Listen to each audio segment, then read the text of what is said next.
ነገረ ድህነትን ስንናገር አንድ ጉዳይ ብቻ አይደለም የምንለው ለዚህ ነው። ጌታችን ገና ከብስራት ጀምሮ ያደረጋቸው እያንዳንዱ ነገሮች በሙሉ እስከሚያርግ መንፈስ ቅዱስን እስከሚልክ ድረስ ያሉት ሁሉ የነገረ ድህነት ውስጥ ቦታ አላቸው። ሰው ሲጸነስ ዘር ምክንያት አድርጎ ዲያብሎስ የሚያቆራኛቸውን አጋንንት ወደ ማህፀን ይልካል። በማህፀን ውስጥ ከህፃኑ ጋራ ይቆራኝና እስኪወለድ 9 ወር አብረውት ይቆያሉ። ከ9 ወር በኋላ ሲወለድ አብረውት ይወለዱና ኃጢአት ሲያሰሩት ጣዖት ሲያስመልኩት ይቆያሉ። ልክ የሞቱ ጊዜ ሲደርስ የከረፋ መልኩንና የሚያስጨንቅ ጨለማ ፊቱን አሳይቶ ነፍስን ሲታያት ደንግጣ ትወጣለች። የዚህን ሰዓት ተዋህዷት ይዟት ወደ ገሃነም ወደ ሲኦል ይወርዳል ማለት ነው። እንዲህ አድርጎ ሲያሰቃያት ስጋውን በመቃብር ነፍሱን በሲኦል ሲያሰቃይ ሲወር ጌታችን መጣና ይህን መንገዱን ገለበጠበት። የሞቱን ነገር ካነሳን አይቀር ቅዱስ አትናቴዎስ የሚናገረው እዚህ ላይ እናምጠው። ጌታችን የሚሞትበትን መንገድ እንዲህ አድርጋችሁ ግደሉኝ አላላቸው። አይሁድ ራሳቸው ክፉዎች ጠላቶቹ ስለሆኑ የሚሞትበትን ክፉ ነው ያሉትን ሞት ነበር የመረጡለት። ቅዱስ አትናቴዎስ ምን ይላል? አንድ ተጋጣሚ የእርሱን ተጋጣሚ የሚመርጡለት ጠላቶቹ ከሆኑ እሱን የሚያዋርድላቸው አደገኛውን ተጋጣሚ ብርቱን ይመርጡበታል። እሱን እናዋርዳለን ብለው ነው። ያንን ተጋጣሚውን ግን ያሸነፈው እንደሆነ እናዋርዳለን ብሎ በዚያ ምክንያት ይጓረዳሉ። እንደዚሁ ሁሉ አይሁድም ክርስቶስን እናዋርዳለን ያሉትን የቻሉትን ያክል ክፉ ያሉትን ሞት አመጡበት። ጌታችን ግን ራሳቸው በመከሩት ምክር አሳፈራቸው። በስመ አብ ወወልድ ወመንፈስ ቅዱስ አሐዱ አምላክ። እንደምን ቆያችሁ? የእግዚአብሔር ስም የተመሰገነ ይሁን። በባለፈው ክፍለ ጊዜያችን የትምህርተ ዋት ትርጓሜ ማብራሪያ መግቢያውን ተመልክተናል። ያንን ያልተመለከታችሁ ገብታችሁ ያን ቪዲዮ እንድትመለከቱ። በዛሬ በክፍል 2 ክፍለ ጊዜያችን ደግሞ ሁለተኛውን የትምህርተ ዋት ትርጓሜ ማብራሪያ እንመለከታለን። እግዚአብሔር ከሁላችን ጋር ይሁን። መነሻ የምናደርገው በእንተ ትምህርተ ዋት ቅድመ ዘትትነገርም ጰርስፎራ ለምእመናን ህቡአት የሚል ትርጉሙም ምስጢራትን ስለማስተማር፣ ምስጢራትን ስለመማር፣ ስጋውን ደሙን ከመቀበል አስቀድሞ የምትነገር መጽሐፍ ይህች ናት ማለት ነው። ምስጢራትን ስለማስተማር ከመናገር በፊት ምስጢር ምን ማለት ነው የሚለውን ማንሳት ይገባል። ምስጢር ማለት አንድ ሰው ወዳጁ ለሆነው የሚነግረው ማለት ነው። በመንፈሳዊ ትርጉሙ ደግሞ ምስጢር የምንለው በስጋዊ በደማዊ አይምሮ በስጋዊ ምርምርና ጥበብ የማይደርሱበት በመንፈሳዊ አይምሮና በሃይማኖት ግን የሚረዱት ረቂቅ ምጡቅ ነገር ምስጢር ተብሎ ይጠራል ማለት ነው። በዚህም መሰረት ምስጢር ተብሎ የሚጠራው የሃይማኖት ትምህርት። አሁን የሃይማኖት ትምህርት ለምን ምስጢር ተብሎ ይጠራል ብለን ብንጠይቅ 3 መሰረታዊ ምክንያቶች አሉ። የመጀመሪያው መሰረታዊ ምክንያት የሃይማኖት ትምህርት ምስጢር የሚባልበት ለሚያምኑ እንጂ ለማያምኑ ስለማይነገር ነው። ሐዋርያው ቅዱስ ጳውሎስ በመልእክቱ በአንደኛ ቆሮንቶስ ምዕራፍ 11 ከቁጥር 22 ላይ እንዲህ ይላል፣ ትንቢት ግን ለሚያምኑ እንጂ ለማያምኑ አይደለም። ይህንኑ ደግሞ ሲያጸናልን በሁለተኛ ቆሮንቶስ መልእክቱ ምዕራፍ 4 ከቁጥር 3 ላይ ትምህርታችን የተሰወረ ቢሆንም የተሰወረባቸው ለሚጠፉት ነው በማለት ቅዱስ ጳውሎስ ይነግረናል። ስለዚህ በዚህ መሰረት ትምህርት ሃይማኖት ለሚያምኑ እንጂ ለማያምኑ የሚነገር አይደለም። ይህንንም ሲያጸናልን ራሱ ትምህርተ ዋቱ ለምእመናን ህቡአት ይለናል። ምስጢር ለሚገባቸው የምስጢር ትምህርት ለሚገባቸው ለምእመናን የምትነገር ትምህርት በማለት ይነግረን።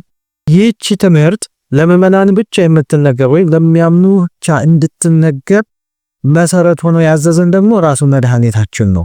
በማለ ስጋዊው ሲመላለስ ሲያስተምር ያስተምር የነበረው ምሳሌ በመመሰል ነበር።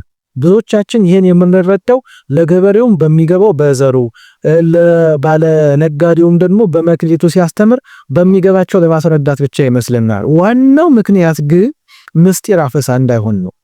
ምስጢር አፈሳ እንዳይሆን ማለት ከመንገድ ዳር ያለ እርሻ አልፎ ያጁ ሁሉ መንገደኛ ሁሉ እሸቱን እየቀጠፈ ይዞት እንደሚሄድ ሁሉ የሃይማኖት ትምህርትም በምስጢር አፈሳ መንገድ እንዳይሆን ጌታችን የደከመ የለፋ እርሱን በጽኑ መሻት የፈለገው ሰው እንዲያገኘው ብሎ ምስጢራትን ያስተማረበት መንገድ ትምህርቶቹን ሁሉ በምሳሌ ያስተምረዋል ማለት ነው። ሁለተኛው ምክንያት ደግሞ ለሚያምኑትም ቢነገር እንኳን በመጠን ይረዱታል እንጂ በምልአት አያውቁትም። ምክንያቱም የሃይማኖት መሰረት የፈጣሪ መኖር ነው። ለሃይማኖት መሰረት የእግዚአብሔር መኖር ከሆነ ሃይማኖትን አቅልዬ በምልአት አውቀዋለሁ እረዳዋለሁ ማለት እግዚአብሔርን በባህሪው አውቀዋለሁ ማለት ነው። ያ ደግሞ ፈጽሞ የማይቻል ነገር ነው። ምክንያቱም እግዚአብሔርን በባህሪው የሚያውቀው ራሱ እግዚአብሔር እንጂ ለማንም ፍጡር የለምና። ነገር ግን እግዚአብሔርን በባህሪው ባናውቀውም እንኳን በመጠን ለልጅነት ያክል ግን እንድናውቀው ተፈቅዶልናል። ይህንን ቅዱስ ኤጲፋንዮስ ምን ብሏል? ባሕሩን ውሃውን በሙሉ ጨልጬ ባልጨርሰው ለውሃ ጥም ያክል ልጠጣው አይገባኝም ወይ? ፀሐይን በምልአት ሞቄ ባልጨርሳት ለሰውነት ጤንነት ያህል መሞቅ አይገባኝም ወይ ብሎ ቅዱስ ኤጲፋንዮስ ይነግረናል። እንደዚሁ ሁሉ እግዚአብሔርን በምልአት ጨርሰን ባናውቀው ለልጅነት ያክል ግን በአቅማችን እየተማም እንሄዳለን ማለት ነው። ሶስተኛው ምክንያቱ ደግሞ አምነው ይቀበሉታል እንጂ በስጋዊ ምርምርና በምርምር ብዛት አይደርሱበትም። ይህን በደንብ የሚያስረዳልን አበብዙኃን አብርሃም እግዚአብሔርን ለመፈለግ ብዙ ደክሟል። በፀሐዩ፣ በደመናው፣ በነፋሳቱ ሁሉ ሲፈልገው ቆይና ሲደክመው መጨረሻ ላይ ሲያቀተው እንዲህ አለ፣ አምላከ ፀሐይ ተናበበኒ፣ የፀሐይ አምላክ ሆይ አነጋግረኝ ብሎ ሲናገር ጌታችን መለሰለት፣ ከቤተሰብህ ውጣ፣ ከዘመድ ተለይተ እኔ ወደማሳየ መንገድ ሂድ አለና አነጋገረው። አብርሃም በምርምሩ ብዛት ጌታችንን አላገኘውም ማለት ነው። ሲደክመው እግዚአብሔር አምላካችን ራሱን ገለጠለት። ስለዚህ ይሁዳ ምን አለን? ቅዱስ ይሁዳ በመልእክቱ ወንድሞቻችን ሆይ ለቅዱሳን አንድ ጊዜ ፈጽሞ ስለተሰጠች ሃይማኖት እንድትጋደሉ በእግዚአብሔር ራእይ እለምናችኋለሁ በማለት ይነግረናል። ቅዱስ ኤርምያስ በትንቢቱ እንደዚሁ ምዕራፍ 16 ቁጥር 16 ላይ በመንገድ ላይ ቆሙ፣ ተመልከቱ፣ የቀደመችው መንገድ ወዴት እንደሆነች እወቁ፣ በእርሷም ላይ ተመላለሱባት፣ ለነፍሳችሁ ረፍትን ታገኛላችሁ በማለት ይነግረናል። ስለዚህ ሰው ይህን የሃይማኖት ትምህርት በምርምር ብዛት ስለማያገኘው የሃይማኖት ትምህርት ምስጢር ተብሎ ተነግሮናል ማለት ነው። በዚህ በትምህርተ ኅቡዓት ውስጥ የዚህን የሃይማኖት ትምህርት ክፍል በሰፊው እናገኛለን። ትምህርተ ኅቡዓት በዋናነት ከሌሎቹ የቤተክርስቲያናችን የጸሎትም ሆነ የትምህርት መጻሕፍት የሚለየው የነገረ ሃይማኖትን ጉዳዮች ብቻ ስለሚይዝ። ስለዚህ በዚህም ውስጥ ደግሞ ምስጢር በመባል የሚነገሩ 3 ነገሮችን እናገኝባታለን። የመጀመሪያው አዕማደ ምስጢራት ምስጢር ተብለው እናገኛለን። ሁለተኛው ቅዱስ ሥጋው ክቡር ደሙ ምስጢር ተብሎ እናገኛለን። ሶስተኛው ደግሞ 7ቱ ኅቡዓት የሚባሉ ነገሮች እነዚህ ምስጢር ተብለው እናገኛቸዋለን ማለት ነው። 3ቱንም በቅደም ተከተል እንመለከታቸዋለን። የመጀመሪያው 5ቱ አዕማደ ምስጢራት ናቸው። 5ቱ አዕማደ ምስጢራትን ስናገኝ መጀመሪያ ላይ የምናገኘው ምስጢረ ሥላሴ ነው። ምስጢረ ሥላሴ ምስጢር ተብሎ ይጠራል። በምስጢረ ሥላሴ ውስጥ የሥላሴን አንድነት ሶስትነት የምንናገርበት ትምህርት ነው። ሥላሴ አንድ ሲሆኑ 3 ሲሆኑ 1። ይህ ማለት አንድ ጊዜ 3 አንድ ጊዜ 1 ይሆናሉ አይደለም። በዚያው አንድ በሆኑበት ቅጽበት 3 በሆኑበት ቅጽበት በዚያው ቅጽበት አንድ ናቸው ማለት ነው። ሶስትነታቸው በስም በአካል በግብር በስም አብ ወልድ መንፈስ ቅዱስ በመባል በአካል ለአብ ለወልድ ለመንፈስ ቅዱስ የየራሳቸው ፍጹም ገጽ ፍጹም መልክ ፍጹም አካል አላቸው። በግብር የአብ አካላዊ ግብሩ መውለድ ማስረጽ ነው። የወልድ አካላዊ ግብሩ መወለድ ነው። የመንፈስ ቅዱስ ደግሞ አካላዊ ግብሩ መስረጽ ነው። እነዚህ 3ቱን ደግሞ የሚያገናዝባቸው ባሕርይ ይባላል። ባሕርያቸው ስሙ መለኮት ይባላል። ስለዚህ የሥላሴን አንድነት ሶስትነት እንዲህ አድርገው ለሰው ያስተምሩታል። እንዲህ አድርገው ቢያስተምሩትም ግን አንድ ሲሆኑ 3 ሲሆኑ 1 እንዴት መሆን ይቻላል ብሎ አይምሮ ሊመረምረው ቃል ሊናገረው ስለማይችል በዚህ ምክንያት ምስጢር ተብሏል። በሃይማኖተ አበው ምዕራፍ 96 ቁጥር 6 ላይ ቅዱስ ባስልዮስ ጎርጎርዮስ ዘእንዚናዞን አብነት አድርጎ ይነግረናል። እኔ እግዚአብሔር ባልኩ ጊዜ ስለ አብ ስለ ወልድ ስለ መንፈስ ቅዱስ እናገራለሁ ይላል። ስለዚህ ምስጢረ ሥላሴ ስለማይመረመር ምስጢር ተብሎ ተነግሯል ማለት ነው። ሁለተኛው ምስጢረ ሥጋዌ ነው። ይኸውም አምላክ ሰው ሆነ፣ ሰው አምላክ ሆነ፣ ግዙፉ ረቀቀ፣ ረቂቁ ገዘፈ፣ ምሉቁ ተወሰነ፣ ውሱኑ መላ ተብሎ የሚነገርበት የነገረ ድነት ግሩም ምስጢር ነው ማለት ነው። ይህንን ምስጢርም ስንመለከተው አምላክ ሰው የሆነበትን መንገድ ፍጹም ሰው ነው፣ ፍጹም አምላክ ነው። አንዴ ሰው አንዴ አምላክ ነው የምንለው አይደለም። ሰውም ነው አምላክም ነው። ሰውና አምላክም አንለው፣ ሰውም ነው አምላክም ነው። ስለዚህ ይህ ምስጢር በአይምሮ ቢመረምር የማይደረስበት ስለሆነ በዚህ ምክንያት ምስጢር ተብሏል ማለት ነው። በሃይማኖተ አበው ምዕራፍ 71 ቁጥር 4 ላይ ቅዱስ ቄርሎስ እንዲህ ይለናል፣ ከዚያች ሰዓት ጀምሮ ክርስቶስ አምላክ ሰው በመባል ሳይለይ አንድ አካል አንድ ባህሪ ሆነ ይለናል። ይህ ማለት አንድ ጊዜ አምላክ አንድ ጊዜ ሰው ሳይባል አንድ አካል አንድ ባህሪ ዋህደ አካል ኢየሱስ ክርስቶስ ተባለ ማለት ነው። በዚህ አንድ አካል አንድ ባህሪ የምንልበት ምስጢር ስለሆነ ምስጢር ተብሏል ማለት ነው። ሶስተኛው ምስጢረ ጥምቀት። ይህ ምስጢረ ጥምቀት ደግሞ ሰው ከአብራ ከመንፈስ ቅዱስ ከማየ ዮርዳኖስ የሚወለድበት ረቂቅ ምስጢር ነው።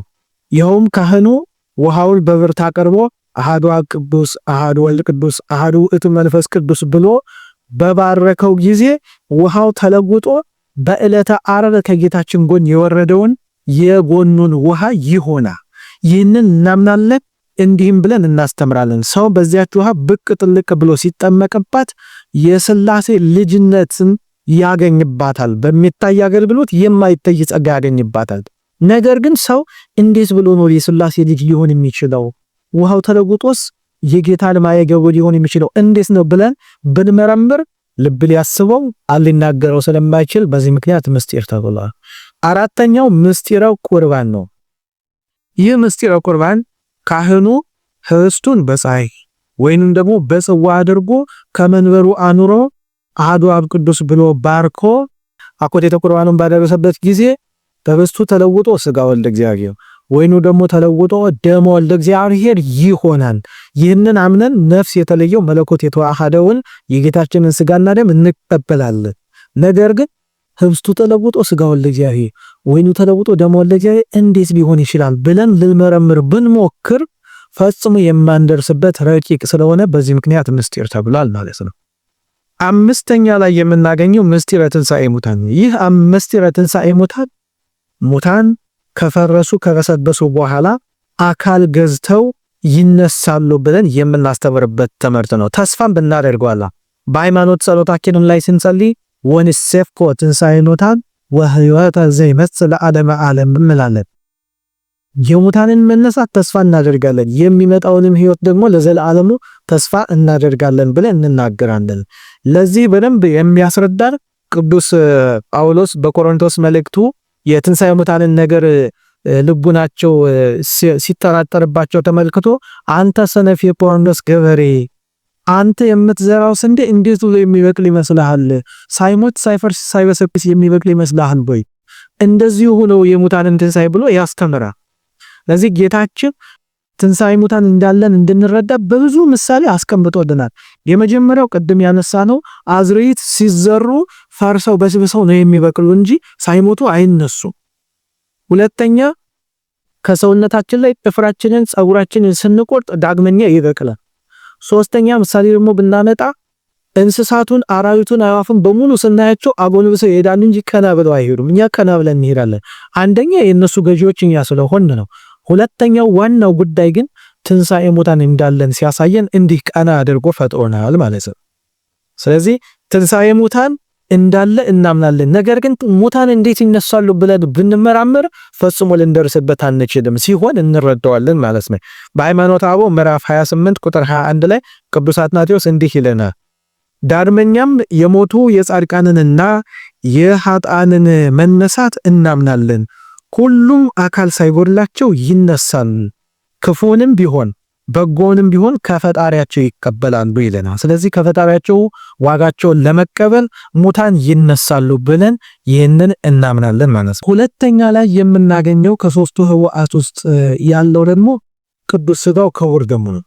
ሥጋው ደሙን ለምንድነው ምስጢር ያለው ብለን ብንነሳ በሌላ አጠራር በቤተክርስቲያናችን ሥርዓተ ቅዳሴያችን ላይ ጵርስፎራ ሲል እናገኘዋለን። ጵርስፎራ ማለት የትም ቦታ ሲገባ ስታገኙት ሥጋው ደሙ ማለት ነው። በሥርዓተ ቅዳሴውም ላይ ሀበነ ንበር በዘዚአከ መንፈስ ቅዱስ ወፈውሰነ በዝንቱ ጵርስፎራ ሲል ካህኑ እንሰማዋለን። ምን ማለት ነው? አቤቱ የባህሪ ሕይወትህ በሆነው በመንፈስ ቅዱስ አንድ አድርገን አንድ መሆንን ስጠን፣ በዚህም በቅዱስ ሥጋህና በክቡር ደምህ ፈውሰን ድህነትን ስጠን ማለት ነው። ስለዚህ ቅዱስ ሥጋው ክቡር ደሙ ፐርሶፎራ ተብሎ ይነገራል ማለት ነው። ለቅዱስ ሥጋው ለክቡር ደሙ የሚደረገውም ጸሎት ጸሎተ እንፎራ ተብሎ ይጠራል ማለት ነው። ለዚህ እንፎራ የምንለው ሥጋው ደሙ መሆኑን በዚህ እንረዳለን። የሥጋው ደሙን ምስጢርነት በደንብ የምንረዳበት አንድ ምሳሌ የሚሆን የቅዱሳን ታሪክ እናምጣ። ሁለት በበረሃ የሚኖሩ ቅዱሳን ነበሩ። አንደኛው ሽማግሌ፣ አንደኛው ደግሞ ወጣት ነበሩ። እኒህ ቅዱሳን በበረሃ ሲኖሩ ያ ወጣቱ መነኩሴ የሥጋው ደሙን ነገር ልቡ ነው ይጠራጠርበታል። ህብስቱ ተለውጦ ሥጋው ለእግዚአብሔር፣ ወይኑ ተለውጦ ደሙ ለእግዚአብሔር እንዴት ነው የሚሆነው እያለ ልቡ ሲያወጣ ሲያወርድበት ሽማግሌው መነኩሴ የበቃ ነበርና ይህን አውቋል። ግን ካሁን ይመጣል ምን የማይመጣለት ሆነ። የዚህን ሰዓት ሄደና አንተ ወንድሜ አለው፣ አቤት የሥጋው ደሙ ነገር እንደው ረቆብኝ ይኖራል። ህብስቱ ተለውጦ ሥጋው ለእግዚአብሔር፣ ወይኑ ተለውጦ ደሙ ለእግዚአብሔር እንዴት መሆን ይቻላል ይልብኛል ልቤ ሲለው፣ አረ እንደው አባቴ እንደው አንተ እንደፈራህ እንጂ እኔም እንጂ ልቡናዬ እንዲህ ሲያወጣ ሲያወርድ ይልብኛል አለው። ታዲያ ምን ይሻለናል? በል እንግዲህ እንዲህ ከሆነ ወደ ቤተክርስቲያን እንሂድና ቅዳሴ እንሳተፍ ተባብለው ተነስተው ሄዱ። ልክ ቤተክርስቲያን ሲገቡ ያ አረጋዊ መነኩሴ ለዚያ ወጣት ይጸልይለት ነበረ። አቤቱ የዚህን ሰው አይነ ልቡናውን ግለጽለት፣ ምስጢራትህን አሳየው ብሎ ይለምንለታል። ከዚህ በኋላ ካህኑ አሃዱ ብሎ ቀድሶ ልክ ሀበነ ንበር በዘዚአከ መንፈስ ቅዱስ ብሎ ሥጋውን ደሙን መፈተት ሲጀምር የዚህን ሰዓት ሁል ጊዜም ቢሆን በቤተክርስቲያን ሥርዓት መንፈስ ቅዱስ ለአክብሮተ ሥጋው ደሙ ይወርዳል። ሲወርድ እያንዳንዱን በዚያ ያሉትን ለመቁረብም ለማስቀደስ ተሰበሰቡትን በሙሉ ልባቸውን ይመረምራል።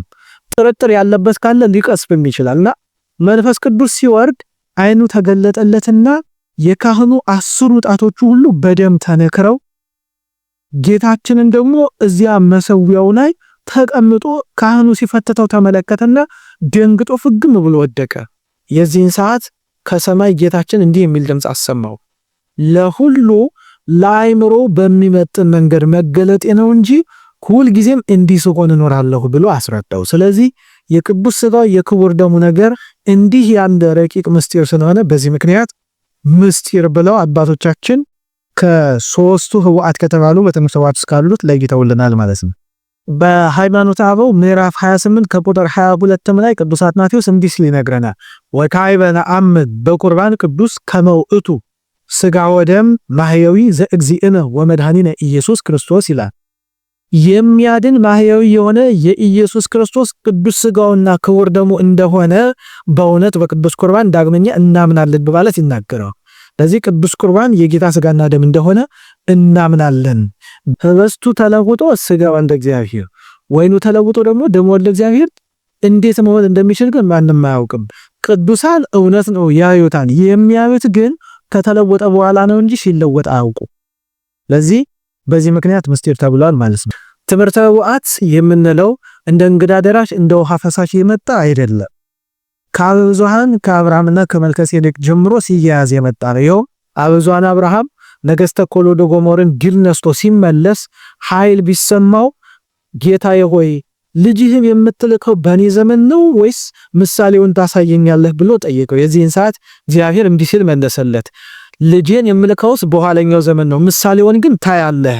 ሂድ ዮርዳኖስን ተሻገር፣ ወደ ተራራው ወጥተህ የእግዚአብሔር ሰው ሆይ የእግዚአብሔር ሰው ሆይ የእግዚአብሔር ሰው ሆይ ብለህ 3 ጊዜ ተጣራ። ግሩም የሆነ ግርማው የሚያስፈራ አንድ ሰው ወደ አንተ ይመጣል፣ እርሱ ምሳሌውን ያሳያል አለው። አብርሃምም ዮርዳኖስን ተሻግሮ ወደ ተራራው ወጥቶ ጌታችን እንዳለው ተጣራ። መልከጼዴቅም በሚያስፈራ ግርማ መጣ። የዚህን ሰዓት አባታችን ፍግም ብሎ ከፊቱ ወደቀ። አይዞህ እንዳንተው ሰው ነኝ ብሎ አጽናንቶ ካነሳው በኋላ በኋለኛው ዘመን ጌታችን የሚሰጠንን በህብስትና በወይን ሥጋውን ደሙን ማስታኮት እንዴት እንደሆነ ይህንን የሐዲስ ኪዳን ምስጢር አሳየው ማለት ነው። ስለዚህ በመልከጼዴቅ ጊዜ ሐዲስ ኪዳን ብልጭ ብላ ታይታ ጠፍታለች ተብሎ የሚነገረው ይህ ነው። ስለዚህ ከዚህ አንስታ ትምህርተ ኅቡዓት ስትያያዝ መታለች ማለት ነው። ኋላ በጌታችን በትምህርት ደግሞ በዋናነት ራሱ አስተምሯታል። ሶስተኛ ላይ የምናገኘው ምስጢር የሚባለው 7ቱ ኅቡዓት የምንላቸው ናቸው። 7ቱ ኅቡዓት የምንላቸው ነገሮች የመጀመሪያው ዘሃሎ ወይሄሉ ዘመጻ የሚለው ነው። ይህም ማለት ቅድመ ዓለም የነበረው ዓለምን አሳልፎ የሚኖረው ሰውን ለማዳን ሲል ሰው ሆኖ የመጣው ነው። ይሄውም ምስጢረ ሥጋዌ ይባላል። ቅዱስ አትናቴዎስ ሲነግረን ምን ይላል? ተወልደ በአምሳሊከ ከመ ይለድከ በአምሳሊሁ፣ አንተን በእርሱ ምሳሌ የወንደ ዘንድ በአንተ ምሳሌ ተወለደ። ስለዚህ ይህ የምስጢረ ሥጋዌ ቀድሞም እንዳነሳ ነው አምላክ ሰው የመሆኑን ምስጢር የምንናገርበት ነገር ነው። ሃይማኖተ አበው ምዕራፍ 60 ቁጥር 19 ላይ ቅዱስ ጎርጎርዮስ እንዲህ ይላል፣ አምላክ ሰው ሆነ እንጂ እንደ ሩቅ ብእሲ በዘር በሩካቤ ተወልዶ ቢሆንስ ብዙ ሰዎች በተሳሳቱ ነበር፣ አምላክ ሰው መሆኑንም ሐሰት ባደረጉት ነበር። በዚሁ በተመሳሳይ ደግሞ ቅዱስ ኤፍሬም በሃይማኖተ አበው ምዕራፍ 47 ቁጥር 2 ላይ እንዲህ ይለናል፣ ከህሊናት ሁሉ ለራቀ ለዚህ ድንቅ ምስጢር አንክሮ ይገባል። በማድነቅ ነው የሚናገረው። ምድራዊት ሴት ሰው የሆነ እግዚአብሔር ቃልን ወለደችው፣ ድንግል ፈጣሪዋን ወለደችው፣ እርሱም እናቱን ፈጠረ፣ ከእርሷም እርሱ የፈጠረውን ሥጋ ተዋሃደ ይላል። እናቱ ስትሆን ፈጣሪዋ ነው፣ ልጇ ሲሆን ደግሞ ለእርሷ አምላኳ ነው። ስለዚህ አምላኳም ልጇም ነው፣ እሷ ደግሞ ፍጡሩም እናቱም ናት። በጣም ድንቅ ምስጢር ነው ማለት ነው። ሁለት የማይስማሙ የሚመስሉ ድንቅ ነገሮች። ስለዚህ በዚህ ምክንያት እርሷን እናትም ድንግልም ስንላት እሱን ደግሞ አምላክም ሰው የምንልበት ምስጢር ስለሆነ ይህ ድንቅ ምስጢር ነው። ይህንን በደንብ የሚያጸና በሃይማኖተ አበው ምዕራፍ 10 ቁጥር 15 ላይ እንዲህ የሚል ቃል አለ። ቅዱስ ዲዮናስዮስ የሚናገረው ምዕራፍ 10 ቁጥር 15 በንጽሕት ድንግል ማኅፀን አደረ፣ ድንቅ በሆነ ምስጢር ከእርሷ ተወለደ። በቃ ድንቅ በሆነ በማይመረመር ምስጢር ከእርሷ ተወለደ። ስለዚህ አምላክ ሰው ሆነ፣ ሰው አምላክ ሆነ ማለት እንዴት ሊሆን ይችላል ብለን የማንመረምረው ረቂቅ ስለሆነ ምስጢር ተብሏል ማለት ነው። ሰው የመሆኑን ነገር ስናነሳ ጌታችን ለምን ሰው ሆነ ልንል እንችላለን። ጌታችን ሰው የሆነበት የመጀመሪያው ምክንያት የሰው ልጆችን ለማዳን ሰው መሆንን ምርጫው ስላደረገ፣ ስለመረጠ፣ ስለፈቀደ። ለዚህም ማስረጃችን ፈቀደ እግዚ ያግዕዞ ለአዳም ሕዙነ ወትኩዘ ልብ ወያግብኦ ሀበ ዘትካድ መንበሩ ይላል። ጌታ ልቡ ያዘለና የተከዘ አዳምን ሊያድነው ፈቀደ፣ ወደደ። ምን ሆኖ? ሰው ሆኖ። ያጸናልን ደግሞ በእርሱ ፈቃድ፣ በአባቱ ፈቃድ፣ በመንፈስ ቅዱስ ፈቃድ ሰው ሆኖ መጣና አዳነን ይላል ደግሞ በሰሉስ ቅዱስ ኤፍሬም። ስለዚህ ጌታችን ሰው ሆኖ የመጣበት የመጀመሪያው ምክንያት ሰው ሆኖ እኛን ማዳን ፈቃዱ ስለሆነ። ሁለተኛው ምክንያት ደግሞ ባህርየ ሰብን ሊያከብር በሐዲስ ተፈጥሮ ሊፈጥረን ስለፈለገ ነው። በበደል ምክንያት ባህሪያችን ጎስቁሎ ነበረ። ያን የጎሰቆለ ባህሪያችንን እርሱ ባህሪያችንን ባህሪው በማድረግ ጎስቁሎ የነበረ ባህሪያችንን አከበረው፣ ልዑል አደረገው፣ ወደ ቀደመ ክብሩ፣ ወደ ቀደመ ማዕረጉ፣ ወደ ቀደመ ቦታው አስገባው ማለት ነው። በሐዲስ ተፈጥሮ ሲፈጥረንም የጎሰቆለ ባህሪያችን ክብርን ገንዘብ አደረገና ወደ ታች መውረድ ቀርቶለት ወደ ላይ ከፍ የምንል እርሱን በመምሰል የምናድግ ሆነናል ማለት ነው። በዚህም ሰው በመሆኑ ምክንያት ደግሞ ሙስና መቃብርን አጥፍቶልናል። ስለዚህ ጌታችን ሰው ለምን ሆነ ቢባል እነዚህ ምክንያቶችና ሌሎችም ሊጠቀሱ ይችላሉ። ሁለተኛው ህቡዕ ወይም ምስጢር የተባለው ነገር 5500 ዘመን ሲፈጸም ሰውን ለማዳን ሰው ሆኖ የተገለጠው ቅድመ ዓለም የነበረው ዓለምን አሳልፎም የሚኖረው ነው የሚለው። ይህ ደግሞ ሰው ቢሆንም እንኳን እርሱ ከሶስቱ ቅዱስ አንዱ ቅዱስ ነው፣ አካላዊ ቃል ነው፣ እግዚአብሔር ነው እያለ ነው። ይህም ምስጢረ ሥላሴ ማለት ነው። እዚህ ጋር ግን ለምንድነው ከምስጢረ ሥላሴ ምስጢረ ሥጋዌን ያስቀደመው? ምስጢረ ሥላሴ አይቀድምም ወይ በትምህርት ከተባለ እውነት ነው፣ ምስጢረ ሥላሴ ይቀድማል። ነገር ግን ለምን አስከተለው ከተባለ ያስከተለበት ምክንያት ወአልቦ ዘአእመሮሙ ለስሉስ ቅዱስ ዘእንበለ እምድኅረ ተሰገወ ወልድ ዋሕድ እምቅድስት ድንግል ይላል። አንድያ የእግዚአብሔር ልጅ ኢየሱስ ክርስቶስ ከቅድስት ድንግል እመቤታችን ሰው ሆኖ እስኪወለድ ድረስ እግዚአብሔርን በአንድነት በሶስትነት የሚያውቀው ማንም አልነበረም። ሰው ሆኖ ሲገለጥ ግን የሥላሴ አንድነት ሶስትነት ተረዳ፣ ተገለጠ ማለት ነው። በመጽሐፍ ቅዱስ ውስጥ ሰማይ ተከፈተ ሲባል የምንሰማው ሰማያዊ ምስጢር ተገለጠ የሚል ትርጉም መሆኑን በዚህ ላይ መረዳት ያስፈልጋል ማለት ነው። ይህን ሲያጸናልን አባ ጊዮርጊስ በመልክአ ሕማማት እንዲህ ሲል ያመሰግናል። በላዕለ ማርያም ድንግል ሥላሴ ክሙ ተረክበ በዮርዳኖስ ቅድመ ወበታቦር ካይበ ወንጌል ከመነበበ ስብሐት ለክሙ። ቅድስት ሥላሴ ሆይ በቅድስት ድንግል ማርያም ላይ አንድነት ሶስትነታቸው ተገለጠ። በዮርዳኖስም ታየ፣ ደግሞ በደብረ ታቦርም ታየ፣ በቅዱስ ወንጌል እንደተነገረ ብሎ ይነግረናል። ተመልከቱ፣ በቅድስት ድንግል ማርያም ማህፀን ጌታችን ሰው በመሆኑ ምክንያት የእግዚአብሔር ወልድ ልጅ መሆን ሲገለጥ የአብ አባት መሆን የመንፈስ ቅዱስ ሰራጺነት በግልጥ ታወቀ ማለት ነው። ስለዚህ ምስጢረ ሥላሴ የታወቀ በምስጢረ ሥጋዌ ስለሆነ ምስጢረ ሥጋዌን አስቀድሞ ምስጢረ ሥላሴን አስከተለ ማለት ነው። ሶስተኛ ላይ የምናገኘው ህቡዕ የተባለው ወይም ምስጢር የተባለው ዘሐመ የሚለው 5500 ዘመን ሲፈጸም ለኩነተ ሥጋ ሰው ለመሆን የመጣው የታመመው ነው። በእርሱ ሕማመ ሥጋ የኛን የነፍስ ሕማም ለማጥፋት ጌታችን የመከራ መስቀልን ሕማም ታግሶ ተቀብሏል። ሐመ ከመ ሕሙማነ ያድኅን ተብሎ ተነግሯል። የታመሙትን ያድን ዘንድ የመስቀል ሕማም መከራን ተቀበለ። ዘተውህበ በፈቃዱ ለሕማም ወዶ ፈቅዶ ራሱን ሰውነቱን ለሕማም ለመከራ አሳልፎ ሰጠ። አሁን ለምን ህቡዕ ተባለ ብለን ብንመለከት አንዱ አካላዊ ቃል አንዱ ራሱ እሱ አካል ወዲህ ታማሚ ነው፣ ወዲህ ደግሞ የማይታመም ነው ማለት ህቡዕ ነው፣ ምስጢር ነው። ምክንያቱም አንተ ሐማሚ ዘከመ እሪናከ ምስሌነ ወአንተ ኢሐማሚ ዘከመ እሪናከ ምስለ አብ ይላል። ከአብ ጋራ እንደ አብ ሕያው ባህሪ እንደመሆንህ የባህሪ አምላክ እንደመሆንህ የማትታመም ነህ። ከኛ ጋራ እንደኛ ፍጹም ሰው እንደመሆንህ ታመሃል ብሎ በመጽሐፍ ይነገረናል ማለት ነው። ስለዚህ ጌታችን ታሟል ማለት ነው። ታሟል ሲባል ግን መለኮት ታመመ አንልም። ይሄ ፈጽሞ ክህደት ነው የምንለው መለኮት በስጋ ታመመ ነው። ይህን የሚያጸናልህ ሃይማኖተ አበው ምዕራፍ 25 ቁጥር 23 ላይ ቅዱስ አትናቴዎስ እንዲህ ሲል እናገኘዋለን። መለኮት የማይታመም የማይሞት ሲሆን ሕማምን ሞትን ለመለኮት ሰጥቶ ተናገሩ ካሉ ማለት ነው። ግን እርሱ የታመመ የሞተ በነሳው ስጋ ነው። ይኸው ልብ በሉ። መለኮት በስጋ ሞተ እንላለን እንጂ መለኮት ሞተ ፈጽሞ አንልም።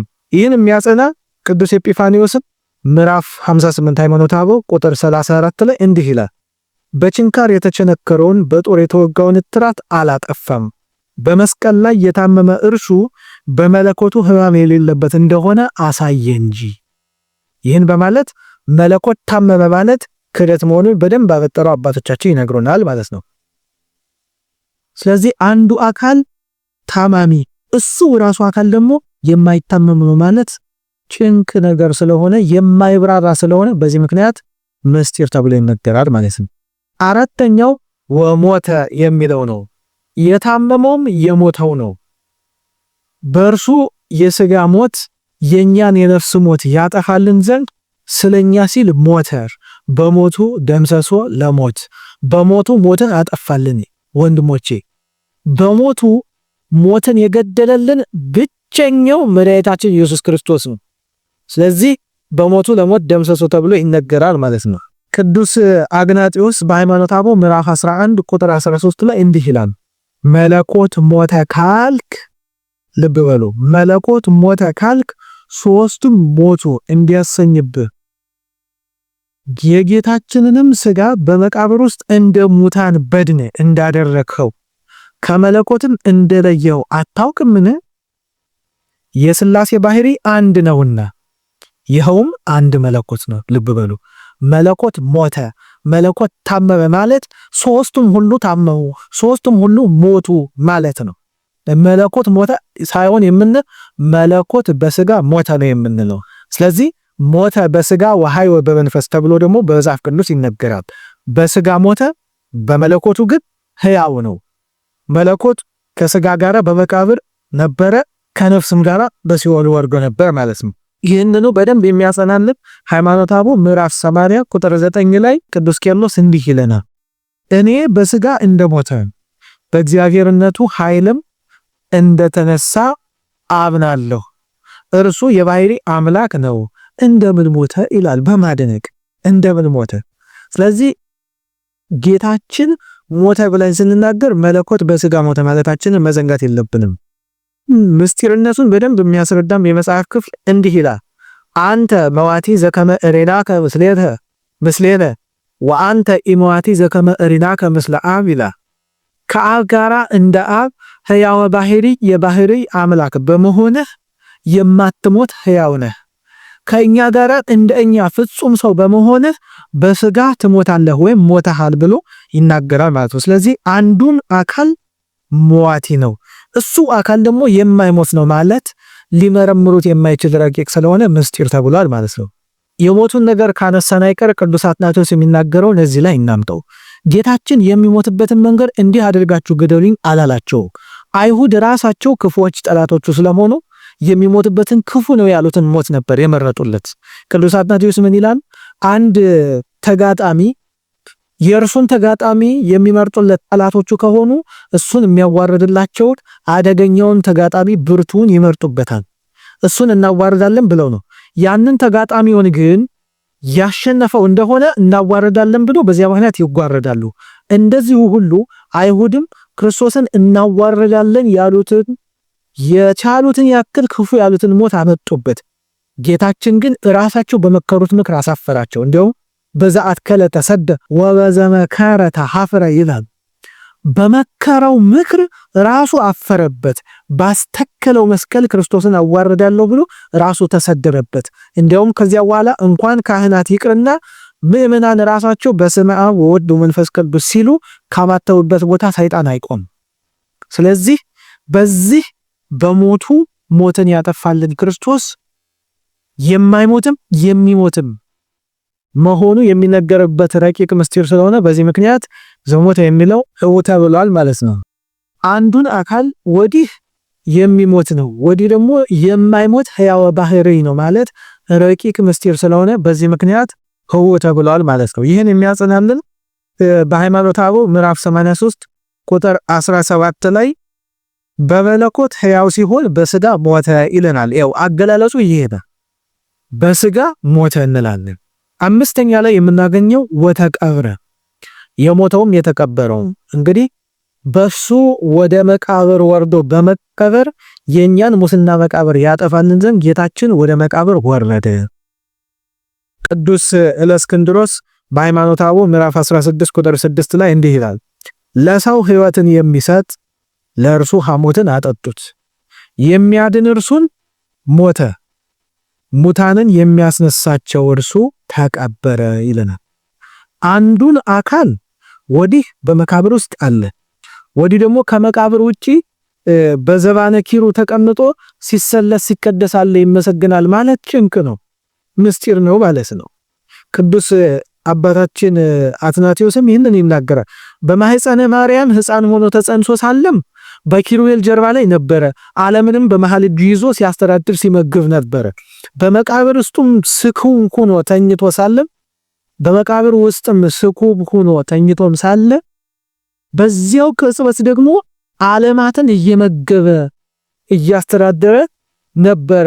በዘባነ ኪሩብ ላይ ተቀምጦ ሲመሰገን ነበረ። ስለዚህ አንዱ አካል በመቃብር ውስጥም አለ፣ እሱ አካል ደግሞ ከመቃብር ውጪም በአፋ ከዓለሙም ውጪ በዓለሙም በልቶ አለ ማለት ምስጢር ስለሆነ ሊመረምሩት ስለማይቻሉ ምስጢር ተብሏል ማለት ነው። ሃይማኖተ አበው ምዕራፍ 71 ቁጥር 9 ቅዱስ ቄርሎስ እንዲህ ይለናል፣ ከኃጢአት ብቻ በቀር እንደ እኛ በሥራው ተፈተነ፣ ተራበ፣ ተጠማ፣ ደከመ፣ አንቀላፋ፣ በላ፣ ጠጣ፣ አለቀሰ፣ ተከዘ፣ አዘነ፣ ታመመ፣ ሞተ፣ ተገነዘ፣ በመቃብርም ተቀበረ። እግዚአብሔር ቃል በተዋሃደው ሥጋ ስለ እኛ ይህን ሁሉ ገንዘብ አደረገ ይላል። ይህን ሁሉ የሆነው በተዋሃደው ሥጋ ለኛ ስል ነው የሆነው ማለት ነው። ለኛ ስል እንዲህ የሆነልን አምላክ በመቃብር ውስጥ አለ ቢባልም ከመቃብር ውጭም ደግሞ እርሱ አለ፣ ሁሉ የእርሱ ነውና። ስለዚህ በመቃብር ውስጥ አለ ከመቃብርም ውጭ አለ ማለት ረቂቅ ነገር ስለሆነ ምስጢር ተብሏል ማለት ነው። ስድስተኛው ወተንሰአ የሚለው ነው። የተቀበረውም ሙስና መቃብርን አጥፍቶ መቃብር ክፈቱልኝ መግነዝ ፍቱልኝ ሳይል ሞትን በሞቱ ድል አድርጎ በኃይልና በስልጣን የተነሳው ብርሃነ መለኮቱን ተዋህዶ የተነሳው ነው። አሁን ተንሳ እግዚእነ ከመ ይምሃረነ ተንሥኦ ሥጋቲነ ይባላል። እርሱ የተነሳው እኛን ለማዳን ብቻ ሳይሆን እኛም እንደምንነሳ ለማስተማር ጭምር ነው። ቅዱስ ዳዊትም በመዝሙሩ ሲናገር ወተንሳ እግዚአብሔር ከመዘነቃ እምኖአብ ወከመ ኃያል ወህዳገ ወይን ይላል። እግዚአብሔር ከእንቅልፍ እንደሚነቃ ተነሳ። ስካሩ እንደለቀቀው ከስካሩ እንደነቃም ሰው አሁን ያንከላፋ ሰው ሲያንከላፋ ድካም ላይ ነው የሚሆን። ከእንቅልፉ ከተነሳ በኋላ ግን ኃይል ነስቶ ነው የሚነሳው። የሰከረም ሰው ለጊዜው ሲያዩት ሰካራም ነው፣ ሲወርቅ ሲነሳ ሊያዩት ይችላሉ።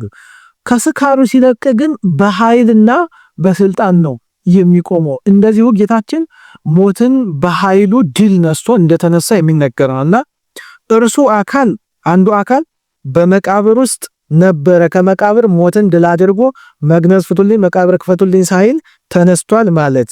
ወዲህ ደግሞ እሱ አካል በዓለሙ ከዓለሙ ውጭ መልቶ ነው ያለው ማለት ረቂቅ ነው። ጌታችን እንግዲህ አዳምን ከአራቱ ባህሪያተ ሥጋ ከአምስተኛ ደግሞ ባህሪየ ነፍስ ከፈጠረው በኋላ ይህንን ብላ ይህን ደግሞ አትብላ ብሎ ስርዓት ሰርቶለት በገነት በንጽህና አኖሮ ደስ በምትል ቦታ። በዚያ ሲያኖረው ግን አባታችን ቅዱስ አዳም ይህችን ሕግ ጠብቆ የኖረው ለ7 ዓመት ብቻ ነው። 7 ዓመት እንዲህ ከኖረ በኋላ የእባብን የከይሲ ዲያብሎስን ምክር ሰማና ወደቀ። ሲወድቅ ሕግ ሲተላለፍ ጌታችን በዚህ መኖር አይፈቀድልህም አይገባህም ማለትና በደብረ ቅዱስ አኖረው። አዳም አባታችን በጣም ድንቅ ነው። እንደው የፈረደበትን ፍርድ አየና ማንም ሳይነግረው በፈራጅነቱ እንዲህ አድርጎ በበድል የፈረደብኝማ ብለምነውማ ይቀር እንዴት አይለኝ አለና እያለቀሰ እንባው አልቆ ደሙ አልቆ እጅ አልቆ ይቡስ እስኪሆን ቆዳው ካጥንቱ እስኪጣበቅ ድረስ አልቅሶ እግዚአብሔር ለመነው። እግዚአብሔር ልመናውን ሰማውና በሐሙስ ዕለት ወበበንፈቃ ለዕለት እትወለድ ማለት ተወለድከ ወዲኩስ ተመረህከ ወትቤት ዘወከ በመስቀልየ ወበሞትየ ብሎ ቃል ኪዳን ሰጠው። ከ5 ቀን ተኩል በኋላ ከልጅ እወለዳለሁ በመስቀልም እቤዣለሁ ብሎ ቃል ኪዳን ሰጠው። ስለዚህ ይህንን እንደፈጸመለት ሲያስረዳን ምን አለ?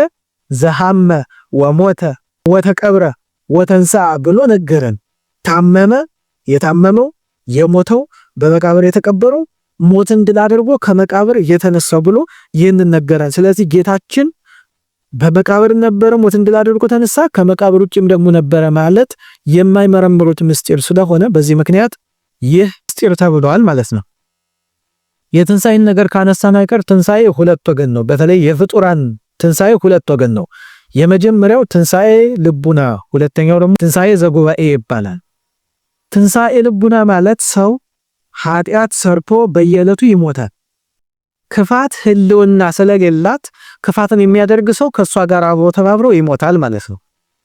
ክፋቱን ትቶ ንስሐ ገብቶ ወደ እግዚአብሔር ሲመለስ ግን ወደ ህይወት ይመለሳል። ስለዚህ ዕለት በዕለት ንስሐ እየገባ ስጋውን ደሙን እየተቀበለ መልካም ስራ እየሰራ ሰው በህይወት መኖር ይችላል። ይሄ ትንሳኤ ልቡና ይባላል። ሁለተኛው ትንሳኤ ዘጉባኤ ነው። ትንሳኤ ዘጉባኤ ማለት ኃጥአንም ጻድቃንም ሳይለዩ አንድም ከሰው ወገን ያለ ፍጡር ፈርሶ በስብሶ ሳይቀር የሚነሱበት ለፍርድ ተሰብስበው የሚቆምበት ሁሉም ስራውን ይዞ የሚቆምበት የሚነሳበት ትንሳኤ ማለት ነው። ይሄው ራሱ ትንሳኤ ዘጉባኤ የምንለው ሁለት ክፍል አለው። የክብር ትንሳኤና የመከራ ትንሳኤ የምንለው። የክብር ትንሳኤ የምንለው እግዚአብሔር ወደ እኔኑ እናንተ የአባቴ ቡሩካን ዓለም ሳይፈጠር ጀምሮ ያዘጋጀውላችሁ መንግስት ተወርሶ ዘንድ ብሎ የምስራች የሚነግርበት 30 60 100 ያማረ ፍሬ ዋጋ የሚሰጥበት ማለት ነው። ሁለተኛው የትንሳኤ አይነት ትንሳኤ ዘልአሐሳ ወይም የመከራ ትንሳኤ የሚባለው ሁሉ ምን ከኔ ወግዱ ለሰይጣንና ለመልእክተኞቹ በተዘጋጀ በእሳተ ገሃነም ተቃጠሉ ወግዱልኝ ብሎ የመዓት ቃል የሚናገርበት ትንሳኤ ዘልአሐሳ ይባላል። ሰው የክብር ትንሳኤን መነሳት የሚፈልግ ከሆነ መጀመሪያ ትንሳኤ ልቡና ሊኖረው ያስፈልጋል ማለት ነው። በሃይማኖተ አበው ምዕራፍ 7 ቁጥር 30 ላይ እንዲህ የሚል ቃል አለ። ለስጋ በሚስማማ ሕማም ተሰቀለ፣ እንደ እግዚአብሔርነቱ ኃይል ተነሳ፣ እንዲሁ ደግሞ ሕያው። ቅዱስ ሄሬኔዎስ ይህንን ይለናል። ስለዚህ አሁን ሕያው ነው፣ ለስጋ በሚስማማ ባህሪ በስጋ መከራ ተቀበለ፣ ሞቶ ግን አልቀረም፣ ተነሳ። ስለዚህ ይህንን የትንሳኤውን ነገር ሲመለከቱ ወተንሳ ሲባል ያው አካል በመቃብር ስኩ ሆኖ ከቆየ በኋላ 3 ሌሊት ቆይቶ ሞትን ድል አድርጎ በኃይልና በስልጣን ተነሳ ማለትና እርሱ አካል ደግሞ ከመቃብር ውጪም ዓለምን ሲነግብ ነበር ብሎ መናገር ረቂቅ ምስጢር ስለሆነ ስለማይመረመር ምስጢር ተብሏል ማለት ነው። ስድስተኛው ነው የመጨረሻው ጻዕረ ዘሞት ፈትሐ የሚለው ነው። ይኸውም ደግሞ ሞትን ድል አድርጎ የተነሳው የሞቱን ጻዕሩንና ጻዕረኝነቱን ያሰናበተው ያስወገደውን። ጻዕሩ ራሱ ሞት ነው። ጻዕረኝነቱ ደግሞ ፍዳ መርገም ነው። አሁን ጻዕር ማለት መከራ ጭንቅ ማለት ነው። ለዚህ ጻዕሩ ራሱ ነው ማለት ሞት ራሱ ጭንቅ ነው። ግን ሞት ብሎ እዚህ ላይ የሚነግረን ዲያብሎስን ነው። ለምን ሞት አለው ከተባለ ዲያብሎስ እኛ የምንሞትበትንና ከእግዚአብሔር የምንለይበትን የሚገድል ስራ ስለሚያሰራን በዚህ ምክንያት ሞት ብሎ ዲያብሎስን ይጠራዋል ማለት ነው። እንግዲህ ይህን በደንብ ለመመልከት ከበደል በኋላ የሰው ልጆች በሙሉ በቁራኝነት ስር ነው። ሰው ሲጸነስ ዘር ምክንያት አድርጎ ዲያብሎስ የሚያቆራኛቸውን አጋንንት ወደ ማህፀን ይልካል። በማህፀን ውስጥ ከህፃኑ ጋራ ይቆራኝና እስኪወለድ 9 ወር አብረውት ይቆያሉ። ከ9 ወር በኋላ ሲወለድ አብረውት ይወለዱና ኃጢአት ሲያሰሩት ጣዖት ሲያስመልኩት ይቆያሉ። ልክ የሞቱ ጊዜ ሲደርስ የከረፋ መልኩንና የሚያስጨንቅ ጨለማ ፊቱን አሳይቶ ነፍስን ሲታያት ደንግጣ ትወጣለች። የዚህን ሰዓት ተዋህዷት ይዟት ወደ ገሃነም ወደ ሲኦል ይወርዳል ማለት ነው። እንዲህ አድርጎ ሲያሰቃያት ስጋውን በመቃብር ነፍሱን በሲኦል ሲያሰቃይ ሲወር ጌታችን መጣና ይህን መንገዱን ገለበጠበት። እንዴት አድርጎ ዘር ምክንያት አድርጎ ይቆራኝ የነበረበትን መንገድ ጌታችን ያለ ዘር አብሲ ተጸነሰ፣ ያለ ወንድ ዘር ተጸነሰ። ስለዚህ ዘር ምክንያት አድርጎ መቆራኘት ቀረበት፣ ጽነት እንዳያገኝበት ሆነ ማለት ነው። ሁለተኛ ላይ ዲያብሎስ መጣና ጌታችንን በሚጾምበት ጊዜ 40 ሌትና 40 መዓልት ከጾመ በኋላ በሶስቱ የኃጢአት ራሶች ዲያብሎስ ፈተነው። ጌታችን በእነዚያም የኃጢአት ራሶች ሲመጣበት ድል ነስቶ ሰደደው። ስለዚህ ሁለተኛውንም መንገዱን አፈረሰበት። በሶስተኛ ላይ ነፍስ ከስጋ ይለይ ነበር። የዚህን ሰዓት ጌታችን ኤሎሄ ኤሎሄ ለማ ሰበክታኒ አባቴ ሆይ አምላኬ ሆይ ለምን ተውከኝ ብሎ ሲጮህ አይ ይህማ ሩቅ ብእሲ ነው ተርታ ሰው ነው ቆይ ለያዘው እንጂ ብሎ ቀረብ ሲል ብርሃነ መለኮቱን ብልጭ አድርጎ አሳየና አስጨንቆ ያዘው። ከዚያ በኋላ የዚህን ሰዓት ጌታችን አባት ሆይ ነፍሴን በእጅ አደራ አሰጣለሁ ብሎ በገዛ ስልጣኑ ነፍሱን ከስጋው ለየ። ፊት ዲያብሎስ አስጨንቆ የለይበት የነበረው መንገድ ቀረበት ማለት ነው። ስለዚህ ከእንግዲህ ወዲህ እንደዚህ ባለ ጭንቅ የቁራኝነት መከራ አንኖርም፣ ነፃ ወጣን ማለት ነው። ስለዚህ እርሱን አብነት አድርገን በእርሱ መንገድ እንኖራለን። ይህንንም ጌታችን ያለ ዘራ ብእሲ እንደተወለደው እኛም ደግሞ ከጌታችን ጎን በፈሰሰው ማየገቦ ተጠምቀን ከማይጠፋው ዘር እንወለዳለን። ጌታችን በሶስቱ የኃጢአት ራሶች ቀጥቅጦ በገዳም ድል እንደነሳልን ምእመናንም ደግሞ መነኮሳትም ገዳማውያንም በገዳም ሰይጣንን ቀጥቅጠው ድል የሚነሱት ሆነዋል ማለት ነው። ሶስተኛው ደግሞ ነፍስ ከስጋ ስትለይ አስጨንቆ የሚለይበት መንገድ ስለቀረበት ጌታችን በፈቃዱ ነፍሱን ከስጋው ስለለየ እኛም ደግሞ ነፍሳችን በእግዚአብሔር ፈቃድ በመዓዛ ገነት በመላእክት ምስጋና የምትለይ ሆናለች ማለት ነው። ስለዚህ ከዚህ በኋላ እግዚአብሔር ጌታችን መድኃኒታችን ኢየሱስ ክርስቶስን እንከተለዋለን እንጂ ወደ ገሃነመ እሳት መውረድ ቀርልን። አሁን በደንብ ማስተዋል ያለብን ነገረ ድህነትን ስንናገር አንድ ጉዳይ ብቻ አይደለም የምንለው ለዚህ ነው። ጌታችን ገና ከበስራት ጀምሮ ያደረጋቸው እያንዳንዱ ነገሮች በሙሉ እስከሚያርግ መንፈስ ቅዱስን እስከሚልክ ድረስ ያሉት ሁሉ የነገረ ድህነት ውስጥ ቦታ አላቸው። እርሱም ደግሞ ሲያዘን እያንዳንዱ ያዘዘን ነገር በተለያየ መንገድ የምንድንበትን ነግሮናል። የመጀመሪያ አምኖ የተጠመቀ እንደሚድን ነግሮናል። ሁለተኛ ስሙን በመጥራት እንደምንድን ነግሮናል። ሶስተኛ ስጋውን ደሙን በመቀበል እንደምንድን የዘላለም ሕይወት እንደምናገኝ ነግሮናል። አራተኛ መልካም ስራ በመስራት በጻድቅ ስም ቀዝቃዛ ውሃ በማጠጣት እንደምንድን ነግሮናል። ይሄ ሁሉ ነገረ ድህነት ነው። ይህ ማለት ግን በሁሉም መንገድ ለየብቻ እንደንባቸዋለን ማለት አይደለም። ነገረ ድህነትን እንደ ዛፍ እንደ ትልቅ ዛፍ ብናየው እነዚህ በሙሉ የነገረ ድህነት ቅርንጫፍ አባሎቹ ናቸው ማለት ነው። ስለዚህ ሰው እነዚህን ሁሉ በማድረግ ድህነቱን መፈጸም ይችላል ማለት ነው። በሃይማኖተ አበው ምዕራፍ 80 ቁጥር 17 ላይ ቅዱስ ቄርሎስ እንዲህ ይለናል። በዚያን ጊዜ በኦሪቱ ማለት ነው ነፍሳት ከስጋ በተለዩ ጊዜ ከምድር በታች ወደ ሲኦል ይወርዱ ነበር። የሞት ቤቶች እስኪሞሉ ድረስ ወደ ገሃነም ይሄዱ ነበር። ጌታችን ኢየሱስ በአባቱ ስልጣን ነፍሱን ከስጋው በለየ ጊዜ ግን ወደ መንግስተ ሰማያት ለመግባት አዲሱን መንገድ አዘጋጀልን። ይወላችሁ ተመልከቱ፣ መንገዱን ገለበጠበት ያለው ማለት ነው። ስለዚህ ከእንግዲህ ወዲህ ጌታችን ያለ ዘር ብእሲ እንደተወለደ እኛም በማይገቡ ተጠምቀን ከማይጠፋው ዘር እንወለዳለን። ጌታችን በሶስቱ የኃጢአት ራሶች ዲያብሎስ ቢመጣበት ድል እንደነሳልክ እኛም ደግሞ ጌታችንን ተመርኩዘን ዲያብሎስን ድል እናደርገዋለን። ጌታችን ነፍሱን ከስጋው በገዛ ስልጣኑ እንደለየ እኛም ደግሞ በሰይጣን አስጨናቂ መንገድ መለየቷ ቀርቶልን በሱ ቸርነት መልካም ስራ ብንሰራ በመዓዛግነት በመላእክት ምስጋና ነፍሳችን ከስጋችን ትለያለች ማለት ነው። ሃይማኖተ አበው ምዕራፍ 80 ቁጥር 17 ላይ አሁንም ቅዱስ ቄርሎስ እንዲህ ይላል፣ ከእንግዲህ ወዲህ ወደ ገሃነም አንሄድም፣ ፈጣሪያችንን እንከተለዋለን እንጂ በስልጣኑ ነፍሱን ከስጋው እንደለየ የኛንም ነፍስ በእርሱ ስልጣን ትለያለች በማለት ቅዱስ ቄርሎስ ይነግረናል ማለት ነው። ስለዚህ ሰባተኛው ህዌ የተባለው ነገር የሞተ ጻይሩን ጻይረኝነቱን ያሰናበተው ከሙታን ተለይቶ የተነሳው እርሱ አካል ነው ማለት ጭንቅ ነው። ምክንያቱም ሞቶ የተነሳው ያው አካል ሆኖ ሳለ እሱ አካል ደግሞ የሞትን ጻይረኝነቱን አሰናበተው ብለን ስንናገር አጠፋው ብለን ስንናገር እንዴት ነው ያጠፋው ብለን ብንመረምር የማንደርስበት ምስጢር ስለሆነ በዚህ ምክንያት ምስጢር ተብሏል ማለት ነው። በሚቀጥለው ክፍለ ጊዜ ወዘሙታን ተንሥአ ያለውን ክፍል እንመለከታለን። እግዚአብሔር በቸር በዛ ያገናኘን። ወስብሐት ለእግዚአብሔር ወለወላዲቱ ድንግል ወለመስቀሉ ክቡር አሜን።